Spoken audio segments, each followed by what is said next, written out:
Bienvenidos a En la Mira de la Ley. Todos hemos estado en shock un par de semanas con el problema de Estados Unidos, China, la guerra y todas estas cosas. Y luego nos preguntamos, pues, si esto afecta al Perú, no afecta al Perú, nos ha dejado en buenas condiciones, nos ha dejado en malas condiciones, tenemos un futuro promisorio, o nos vamos a destruir, nos vamos a la quiebra. ¿Qué está pasando? Justamente es un tema importante. Y básicamente este tema se tiene que tratar con alguien que sea especialista justamente en el tema, que sea economista, que el perfil sea, que haya sido autoridad y también catedrático universitario, por supuesto. Y hemos invitado a una persona que cumple con este perfil, que ha sido ministro de Comercio Exterior y también pues profesor de un par de universidades importantes, San Ignacio de Loyola, Pacífico, y justamente pues no es nada más y nada menos que Juan Carlos Matius. ¿Cómo estás, Juan Carlos? ¿Qué tal, Miguel Ángel? Muchas gracias por la invitación. Juan Carlos, en este movimiento que hemos tenido, ¿cuál en tu percepción es la situación en la que ha quedado Perú? A ver, en primer lugar creo que vale la pena tener claridad de que hay una disputa evidente, digamos, entre las dos naciones más poderosas del mundo. Por un lado tienes un China que en los últimos 20 años ha tenido un crecimiento simplemente espectacular. De pesar 20 años atrás 3% del PBI mundial, hoy día pesa 20%. Y si lo miramos en términos de comercio con América Latina, en ese lapso se ha multiplicado por 27 veces más grande el comercio entre ambos bloques. Y desarrolló esa iniciativa que la llaman la nueva ruta de la seda, que arrancó en 2013 y se proyecta hasta el 2049, que son 900 billones con B de dólares invertidos en infraestructura en puntos estratégicos en el mundo, en una buena parte del Asia, en Europa principalmente oriental, en Egipto en el caso de África, varios países latinoamericanos, entre ellos Perú, y por eso encaja Chancay. Han puesto plata en oleoductos, en gasoductos, en redes ferroviarias, puertos, aeropuertos, en sitios estratégicos. Lo de Chancay no es una casualidad. ¿Perú entonces está en la ruta de la seda? Sin ninguna duda. O sea, de manera establecida, ¿Perú está considerado en la ruta de la seda? Totalmente. Es más, lo puedes haber escuchado a nuestro gran amigo, el embajador Song, el embajador de China en el Perú, y al propio ministro de Comercio Exterior y Turismo de Comercio Exterior, perdón, de China, con quien se negoció la modernización del TLC, y hablan de Perú como un punto absolutamente estratégico para su desarrollo con América Latina. Y en el otro lado tienes una postura del señor Trump en Estados Unidos que sorprende a muchos porque siempre se le identificó pues a Estados Unidos como el paladín del libre comercio y comienza con una política de proteccionismo que no va con el libre mercado. En estos tiempos, sí, pues donde se supone que estamos camino a la eliminación de aranceles, totalmente, que ese debería ser el sendero que todos los países deberían seguir para que el comercio sea aperturado, y tenemos estas acciones de Trump. Exacto, porque estaba pasando exactamente lo que tú señalas, una desaparición progresiva de los aranceles, pesaban más medidas pararancelarias o no arancelarias, certificación de calidad, certificaciones fitosanitarias para productos agrícolas, más que aranceles. Es más, en el Perú, para tener una referencia, en los 80s, porque parece que esa medida de Trump nos regresa a los 80s, el promedio arancelario en el Perú era 100%, hoy día es 2%. Entonces, en esa coyuntura donde los aranceles tendían a desaparecer, aparece el señor Trump poniendo aranceles pues, de 125. Parecía hasta una broma, pero claramente es una postura de negociación. Golpea para luego sentarse a negociar individualmente o por bloques para lograr los objetivos que él tiene, balanza comercial, de déficit en su economía y tal, ¿no? Entonces yo creo que es, primero, más allá de los estilos, tiene un objetivo y tiene una ruta para llegar a ese objetivo. Por supuesto que discrepo con lo que está haciendo porque tiene un costo a nivel mundial enorme. Castiga el comercio, lo encarece, y cuando se cae el comercio las economías se desaceleran, crecen menos. Y al crecer menos nos compran menos, o sea, menos exportaciones, a menores precios y con menos frecuencia. Y ese es el castigo para el mundo. Perú. Los economistas siempre dan una regla y nos dicen, o ya incluso ahora se ha convertido en un dicho popular: jamás pongas todos los huevos en una sola canasta, diversifica. El Perú ha puesto todos los huevos en una sola canasta, es decir, su comercio con Estados Unidos, ¿o ha logrado diversificar la canasta? Sin duda es lo segundo, es decir, Perú es una de las dos economías más abiertas de América Latina conjuntamente con Chile. tenemos 23 tratados de libre comercio y la distribución hasta hace unos 10 años era sorprendentemente esta, era 25% en Norteamérica, 25% en Europa, 25% en Asia, 25% en América Latina. Espectacular. Hoy día tiene una carga mayor sobre el Asia. China pesa 34% de las exportaciones, Estados Unidos pesa 13%, es el segundo. Pero tenemos una torta muy bien distribuida y seguimos desarrollando esfuerzos de negociación con economías grandes, ¿no? En esa línea justamente queremos ver el tema de los tratados de libre comercio. Sí. Muchas personas no saben qué es un tratado de libre comercio. ¿Nos podrías decir qué es un tratado de libre comercio? Mira, un tratado de libre comercio en simple significa lograr que tú, que eres un país que quiere negociar conmigo, Perú, y viceversa, me das una serie de facilidades para que yo te pueda vender más productos y servicios, ¿no? Me bajas los aranceles, que son impuestos a la importación, me flexibilizas una serie de condiciones para entrar a tu mercado de tal manera que yo pueda crecer masivamente mis exportaciones. Pero de la misma manera, yo abro mi mercado para que tú inviertas acá. Y eso significa no solo negociar aranceles, significa obstáculos en el comercio, temas laborales, temas de inversiones. Incluso en algunos TLC se contemplan componentes académicos para que títulos de universidades de un país sean validados en el otro. Es un proceso que normalmente demora. El TLC con Estados Unidos, que fue el primero que se estableció y que entró en vigencia el 1 de febrero del 2009, demoró como 2 años la negociación. La modernización del TLC con China, que regía el 2010, otros 2 años en la modernización, incorporando economía verde, economía digital, temas aduaneros, de propiedad intelectual. Hay varios conceptos que cuando se negociaron los primeros TLCs no estaban acoplados y ahora meritan una modernización también, ¿no? En esa misma ruta, la economía del Perú se liberó o cambió en los años 90. Del 90, ahora estamos año 2025, han pasado 35 años. El Perú ha utilizado en estos 35 años esta herramienta de los tratados de libre comercio. Sí, aunque insuficientemente. Es decir, si lo vemos, si hacemos ese análisis tendríamos que mirarlo TLC por TLC, ¿no? Pero hay varios TLCs importantes, como el de Corea del Sur, por ejemplo, que es una plaza absolutamente importante, y que más, el gobierno de Corea del Sur ha expresado un firme interés y está desarrollando un programa en el Perú para transferencia tecnológica, para fomentar inversiones coreanas acá. Y con eso lo que te quiero decir es que hay todavía un desafío grande de sacarle el máximo provecho a los TLCs ya firmados, ¿no? En algún momento alguien hablaba del TLC hacia adentro, ¿no? Que tiene que ver un poco con cómo le sacas el jugo a una ventaja de ese tipo. Y en el Perú eso se planteó con un plan de competitividad para el sector exportador que se llamó el PENX, el Plan Estratégico Nacional Exportador.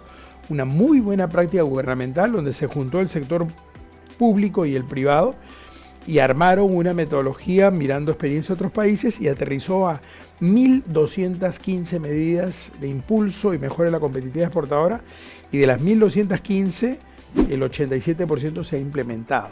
El seguro para la pyme exportadora, CEPIMEX, el Exporta Fácil, la ventanilla única de comercio exterior, el despacho anticipado, un montón de mecanismos, más los consorcios de exportación, los LCs, las inversiones en infraestructura. Entonces, hay una ruta y se planteó para 10 años, cosa inusual en ese momento, 2013 al 2013, después se amplió 2015 al 2025 y ahora se está ampliando 2026-2036, es decir, una política de Estado, no una política de gobierno. Excelente.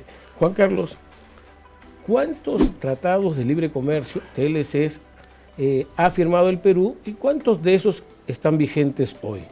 A ver, los que están vigentes y están operativos y están firmados son 23, considerando el último que fue anunciado en el foro APEC al cierre del año pasado, que fue con Hong Kong, que nos tocó justamente trabajar, ¿no? Y también se incorporó ahí la negociación del TLC con China, que ya existía, pero fue un proceso largo para llegar a ese nuevo TLC.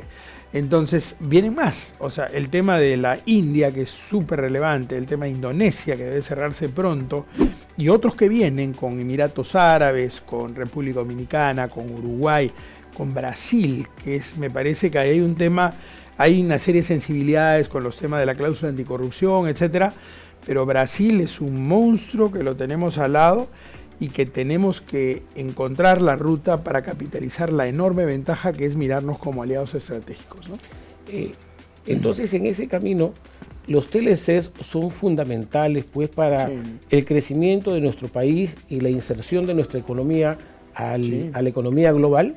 Sin duda ha permitido. Acuérdate que la economía peruana se sostiene en 5 motores: inversión pública, inversión privada, del total de la inversión la privada representa 80%, la pública 20%, exportaciones, que de los 5 motores es el mejor performance, turismo, que está teniendo todavía dificultades y el tema de seguridad los afecta, y el consumo interno, que pesa como 62-63% del PBI. Entonces, esta inserción que mencionas tú se ve reflejada en un crecimiento sostenido de la actividad exportadora. El año pasado batimos un récord de 74.000 y pico millones de dólares, y este año, a pesar de todos los cambios en el escenario mundial, podríamos estar superando los 75.000.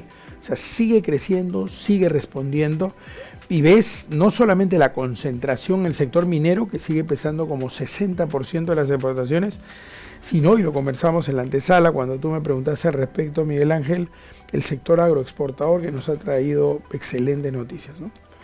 Así es. Juan Carlos, ¿qué sectores de nuestra economía peruana se han visto beneficiados con los tratados que ha firmado el Perú?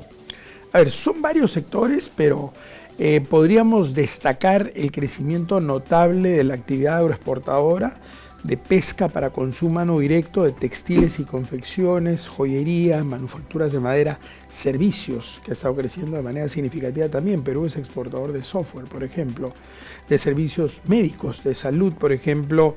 Hay gente del exterior que viene a hacerse una liposucción, o sea, que viene a tratarse los ojos, que viene a tratarse... Sí, muchos dicen que pues Perú es el turismo médico, ¿no? Turismo médico. Hasta vienen a hacerse los dientes, vienen de las zonas de frontera, incluso ponen sus locales ahí para que justamente funcione de esta manera, ¿no? Sí, oftalmología, odontología, cirugía plástica son rubros principales de esa salud, ¿no? ¿Cómo ha impactado los TLCs en el empleo en nuestro país? Sí, súper importante, porque mira, la actividad exportadora te genera aproximadamente 1,5 millones de puestos de trabajo entre directos e indirectos. Y a eso le sumas el turismo, que son como 1.300.000 aproximadamente. O sea, son 2 rubros que suman cerca de 2,5 millones de puestos directos e indirectos de trabajo. Es un impacto potente. Hay que tener en claro que por cada empresa exportadora participan en la cadena 7.4 empresas. Hay un efecto multiplicador. Y la MIPE tiene una participación importante. Del total de empresas exportadoras directas en el país, que son 9.200 y pico, 71% son MIPES. No es un negocio de grandes como muchos creen. Mucha participación de micro y pequeña empresa. La idea es eso, pues la base amplia justamente son micro y pequeña empresa. Totalmente. Juan Carlos, ¿nos podrías explicar qué debemos entender por exportación no tradicional? Y luego, pues, ¿cuál ha sido el impacto en este tipo de exportación, ¿no? En relación a los TLCs? Cuando se habla de tradicional y no tradicional, bueno, uno es la T de tradición, es decir, productos que históricamente se venían exportando, donde básicamente dentro de lo tradicional tienes los llamados commodities, minerales, harina y pescado, petróleo, café, algodón, azúcar, cacao, en grano, ¿no?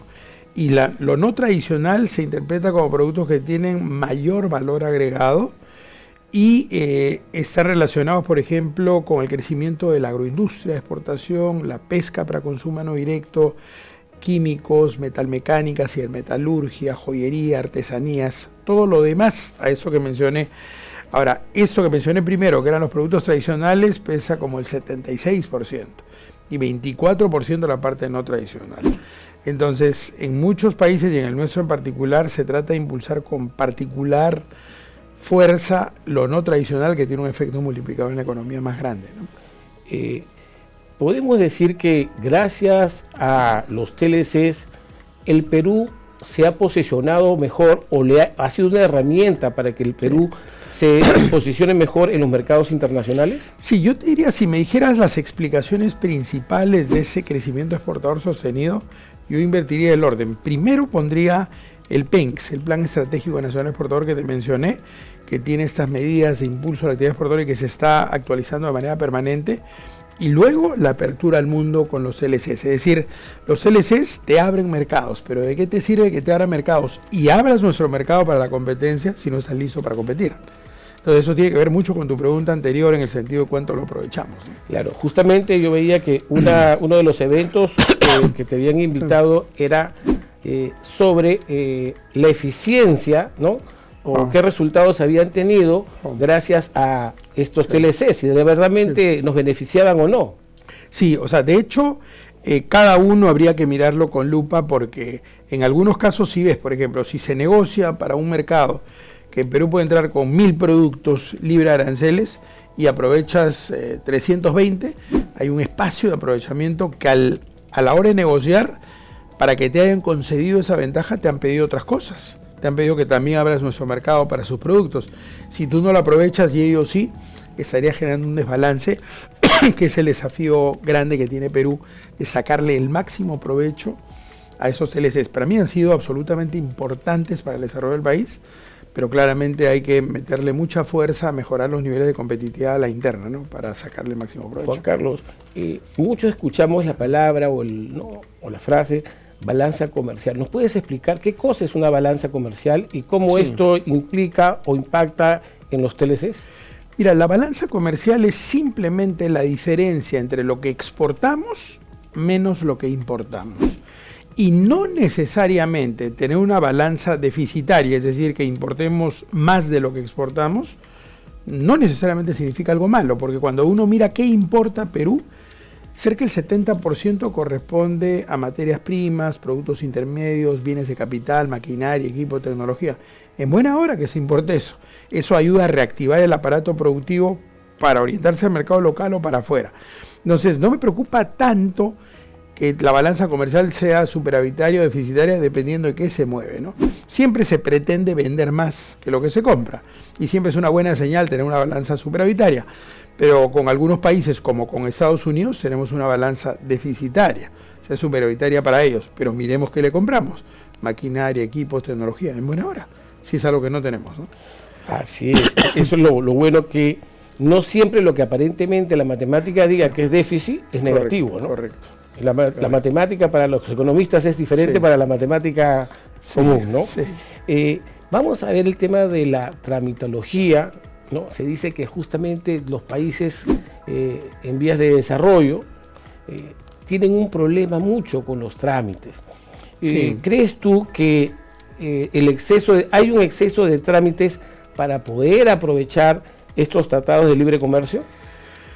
Sí, en parte, digamos, en materia de comercio en particular, Perú ha ido avanzando. Es decir, por ejemplo, tenemos un mecanismo que se llama la BUCE, la Ventanilla Única de Comercio Exterior, que es un buen mecanismo que se ha trabajado con recursos de cooperación en el Perú y que es una buena fórmula para simplificar tramitología, estandarizar procesos con el resto de países con los que comerciamos y tal.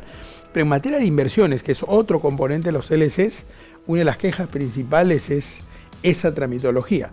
Entonces sí me parecía una buena señal lo que señaló el ministro, hoy día diríamos exministro, lamentablemente, José Salardi, cuando trabajó todo ese tema de simplificación de trámites y desburocratización de procesos y priorización de una serie de proyectos importantes del país. Esperemos y confío en que sea así, porque Raúl Pérez Reyes es un ministro que le ha tratado de poner siempre mucho empuje, primero al Ministerio de la Producción y después al Transporte y Comunicaciones. Esperemos el mismo enfoque en la parte del MEF, porque la inversión es fundamental y lo que has mencionado tú es uno de los baches principales que tiene la inversión, tanto la pública como la privada, ¿no? Justamente pues en comparación Perú con otros países, lo que a veces nos hace menos atractivo con otros países, que los trámites son mínimos, incluso llegan a ser bromas que en otro país puedes poner una empresa de un día para otro y ya estará moviéndola. En Perú eso es casi inviable. Sí, correcto, eso es parte del problema, e incluso estás hablando de abrir una empresa, más complicado aún cerrarla, ¿no? O sea, te demora más encima. Y la propia tramitología, donde uno de los temas es digitalización de los servicios, y muchas veces la digitalización hace más transparentes los procesos y menos probable de corrupción. Por consiguiente, a veces encuentras resistencia a esos procesos de digitalización de procesos, vale la redundancia, porque estás evitando la coima debajo de la mesa de los 50 soles o 100 soles, ¿no? Lo que se quiere justamente es evitar ese tipo de cosas, ¿no? Claro. Juan Carlos, la infraestructura, la logística, justamente la tecnología, la digitalización, ¿juega un rol fundamental para aprovechar los tratados de libre comercio? Sin duda, eso deriva en un solo término que es competitividad, ¿no? Y hoy día hay que entender que compites con cualquiera. Tú estás produciendo pimiento piquillo en Ica, y no solamente estás compitiendo con el resto que está en Ica, o el que está en Chiclayo, o que está en Arequipa, estás compitiendo con el que produce piquillo en Portugal, en España, en Centroamérica, en cualquier parte del planeta. Por consiguiente, ¿cuán capaces somos de incorporar tecnología? Hoy día, por ejemplo, la propia inteligencia artificial que se encuentra presente en muchos de estos rubros, cuánto incorporas alianzas estratégicas, cuánto te respaldas en buena infraestructura, la privada y la que el Estado tiene que poner para que tú seas competitivo, es básico. Yo te escuchaba en alguna entrevista decir algo interesante, ¿no? Que no solamente podríamos aprovechar las pequeñas microempresas estos tratados de manera individual, sino también de manera colectiva con otros países, ¿no?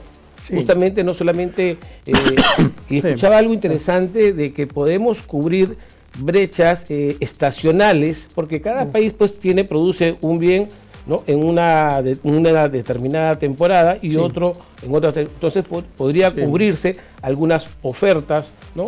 O algunos pedidos que un país en sí mismo no lo podría cubrir. Claro, por ejemplo, en el marco de la Comunidad Andina de Naciones o en el marco de la Alianza del Pacífico con Perú, Chile, Colombia y México, no solamente se estaba buscando cómo comerciábamos más entre nosotros, sino cómo establecíamos esas alianzas para generar cadenas globales de valor y venderle al Asia o venderle a Europa o venderle a Estados Unidos. Eso se ha explotado aún poco y tú has tocado un excelente ejemplo porque en el caso de frutas, de hortalizas, de productos agrobiológicos, la contraestación es lo que marca la explicación principal de por qué juntarnos. Si yo produzco de mayo a septiembre, tú produces pues de octubre a abril, nos juntamos y entre los dos le vendemos el año entero a Taiwán. Entero porque es un tema estacional, claro, ¿no? Claro. Y es propio de cada geografía. Claro. Justamente para lograr este beneficio, el Estado peruano se ha alineado con estas políticas para que el país o los empresarios puedan beneficiarse de estos tratados de libre comercio. Sí, yo creo que no en todos los casos hay un conocimiento suficiente de las ventajas de los TLCs y por lo tanto se tiene que hacer una labor pedagógica, sobre todo de cara a la pequeña empresa, para que se sepa las enormes ventajas que esto significa. En muchos casos la pequeña empresa comete errores por desconocimiento. No sabe que tiene una ventaja en un mercado versus otro y no le está vendiendo a ese porque simplemente no sabe que el TLC le ofrece una ventaja de no pago aranceles y el otro sí. O no saben incluso lo básico, si me endeudo en dólares o en soles, no saben si me acojo a la importación temporal o al drawback, mecanismos que son o uno u otro, y cuando utilizas equivocadamente el tema, encima puedes tener penalidades de una SUNAT y terminas cerrando tu negocio, ¿no? Ese es el otro San Benito, ¿no? Si claro, no utilizas adecuadamente pues las herramientas, ¿no? Correcto. En relación justamente a eso sobre políticas públicas, ¿qué políticas públicas de cara al futuro, ya vienen las elecciones, debería tener el Perú para beneficiarse más aún de los tratados de libre comercio? Yo creo que así como te señalé que una muy buena práctica gubernamental que varios países han tratado de copiar, de franquiciar, es el PENX, el Plan Estratégico Nacional Exportador, eso creo que es fundamental para la industria.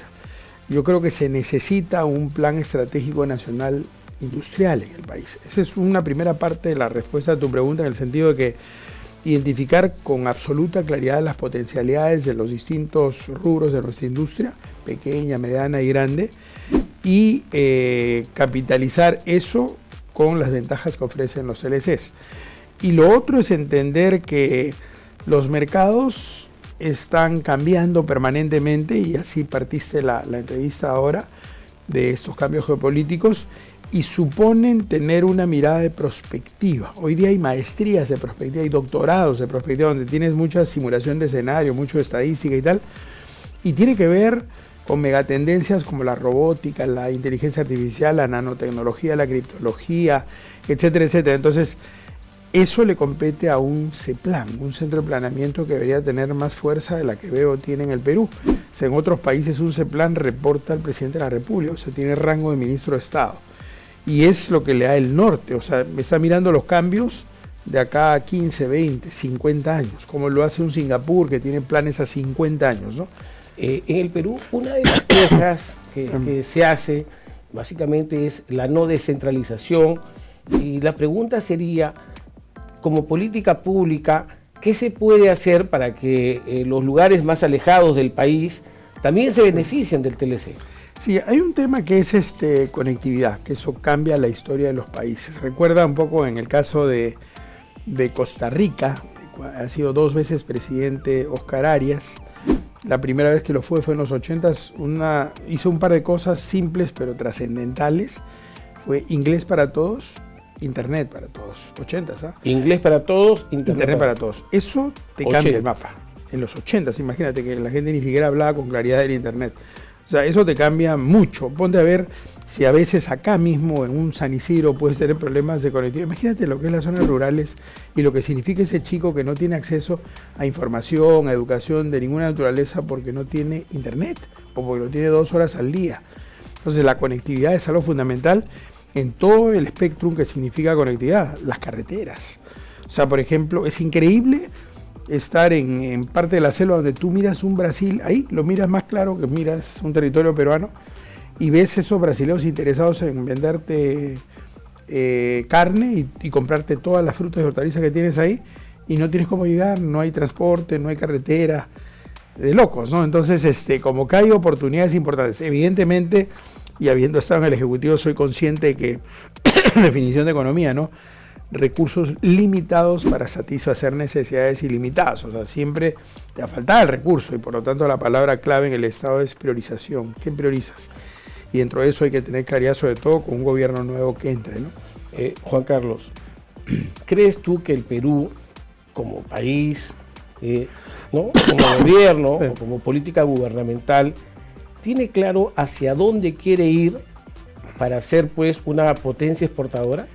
A ver, yo creo que pensé que la pregunta te referías en forma general. Si te refieres a la actividad exportadora, la respuesta es distinta a la respuesta que te daría para el país como un todo, porque sí creo que una característica importante del sector exportador es la buena articulación entre el sector público y el sector privado.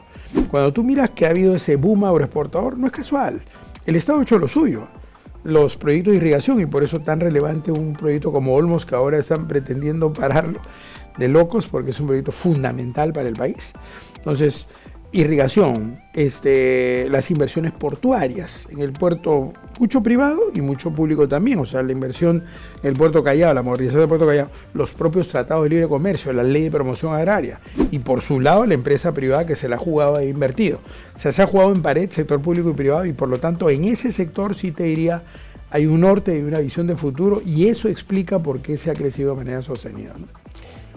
Bueno, Carlos, ¿qué le dirías tú a los candidatos, que tenemos más de 40, que deberían poner en su agenda, ¿no? En su plan de gobierno, respecto pues a los TLCs y a las políticas de gobierno para que el Perú se beneficie de estos tratados? A ver, yo diría algo que conversamos entre ambos hace un momento cuando me refería a los 5 motores, ¿no? O sea, y has tocado tú en tus buenas preguntas varios elementos clave para que eso funcione así. Inversión pública, inversión privada, exportaciones, turismo y consumo interno. En esta franja de estos 5 motores, tú has mencionado varios elementos de competitividad, de eficiencia que tiene que ver con tecnología, digitalización, alianzas estratégicas, tal y tal. Hemos hablado de apertura de mercados, que ha sido una de las fórmulas que le ha funcionado bien a Perú en la medida que trabajes el tema de mejora competitividad. Los temas de conectividad, los temas de inversión en infraestructura clave. Este tema de conexión con Brasil me parece fundamental. Los IRSAs para conectar los modelos, el tema de la propuesta del tren, es básico para capitalizar la presencia de un Brasil que quiere llegar al mercado asiático y que puede utilizar a Perú como salida por el Pacífico. Eso es vital, vital.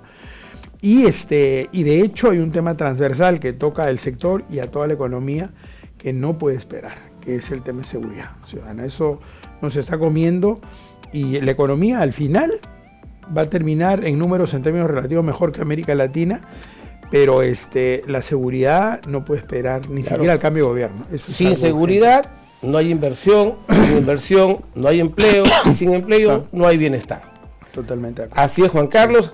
Ha sido hoy día, nos ha participado con nosotros Juan Carlos Matthews, economista, profesor universitario, y espero que todos los candidatos justamente tomen sus propuestas y justamente las hagan suyas. Ya saben, todos los lunes y los jueves a las 5 p.m. en La Mira de la Ley. No te lo pierdas.